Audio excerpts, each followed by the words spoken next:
உற்று நோக்கிய ட்ரம்ப் மற்றும் புட்டின் இடையேயான அலாஸ்கா பேச்சுவார்த்தை முடிந்திருக்கிறது.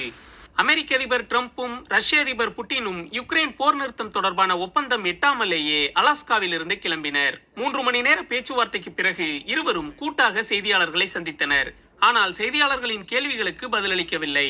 இந்த உச்சி மாநாட்டில் கலந்து கொண்ட 3 பிபிசி செய்தியாளர்கள் இந்த சந்திப்பால் ட்ரம்ப் புட்டினுக்கு என்ன பலன் மற்றும் யுக்ரைனில் அடுத்து என்ன நடக்கும் என்று ஒரு கட்டுரை எழுதியுள்ளனர். அதில் குறிப்பிட்டுள்ள விஷயங்களை இந்த காணொளியில் பார்க்கலாம். இந்த சந்திப்பு மாற்றத்தை ஏற்படுத்தியதாக ட்ரம்ப் கூறினார். ஆனால் அவை என்னவென்ற தகவலும் இல்லை. அது உலகத்தின் கற்பனைக்கே விடப்பட்டுள்ளது. பின்னர் ஒப்பந்தம் எட்டவில்லை என்று கூறி செய்தியாளர்களின் கேள்விகளுக்கு பதிலளிக்காமல் ட்ரம்ப் சென்றார்.